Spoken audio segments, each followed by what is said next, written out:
সন্তান নিয়ে আলাদা কোনো ক্যাপশন হয় না। সন্তান কালো হোক বা ফর্সা, প্রতিটা মায়ের সৌন্দর্য হচ্ছে তার সন্তান। সন্তান আর সম্পদ হচ্ছে দুনিয়ার জীবনের সৌন্দর্য। ছোট ছোট সোনামণিরা না থাকলে পৃথিবীতে কি কোনো সৌন্দর্য থাকতো? স্বামী স্ত্রীর ভালোবাসা আর কয় বছর, রং ভরা যৌবন ঝং ধরে শেষ।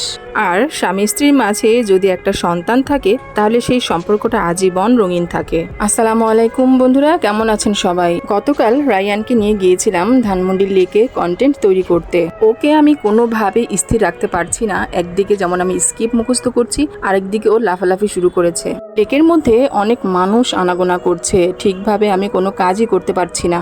এদিকে ভয় হচ্ছিল, রায়ান বারে বারে লেকের পানির দিকে তাকাচ্ছিল, হঠাৎ যদিও পড়ে যায় এই ভয় আমার মনে কাজ করছিল। সবশেষে খুব কষ্ট করে কয়েকটা কন্টেন্ট তৈরি করা হলো। গতকাল রাতে প্রচন্ড ঝড় বৃষ্টি হয়েছিল, যে মধ্যে খুব জোরে সোরে বজ্রপাত হয়েছিল। তখন বাজে রাত 3টা কি 3:30। বজ্রপাতের শব্দ শুনে রায়ান মাঝে মাঝে খুব ভয় পাচ্ছিল। আমি ওকে খুব জোরে জড়িয়ে ধরে শুয়ে রইলাম। ওকে আমি ভয় পেতে দিলামই না, আর ও খুব নিশ্চিতে একটা সুন্দর ঘুম দিল আমার কোলের মধ্যে। ঠিক ওই মুহূর্তে মাইলস্টোন স্কুলে নিহত হওয়া শিশুগুলোর কথা হঠাৎ আমার মনে পড়ে গেল। তারা কি করছে সেই অন্ধকার কবরে?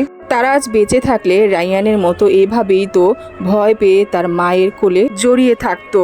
এগুলো ভাবছি আর আমার চোখ দিয়ে অঝরে পানি পড়া শুরু করেছে। আর চিন্তা করছি ওই সকল মায়েরা যারা তাদের সন্তানের কথা মনে করে সারা রাত কাটিয়ে দিচ্ছে। আসলে যার হারায় সেই বুঝে এর কতটা ব্যথা, কতটা যন্ত্রণা। তাছাড়া আর কারোই বোঝা সম্ভব না। হয়তো আর এক সপ্তাহ আমরা এই ধরনের ঘটনাগুলো মনে রাখবো, তারপর আমরা সবাই আবার স্বাভাবিক জীবনে ফিরে যাব, ভুলে যাব এই সকল কথা। কিন্তু যাদের চলে গেছে, যাদের হারিয়েছে, তারা সারা জীবন এর ব্যথা বয়ে বেড়াবে। আমাদের সন্তান আমাদের ভবিষ্যৎ, তাই প্রত্যেকটা বাবা মার উচিত সন্তানকে নজরে নজরে রাখা।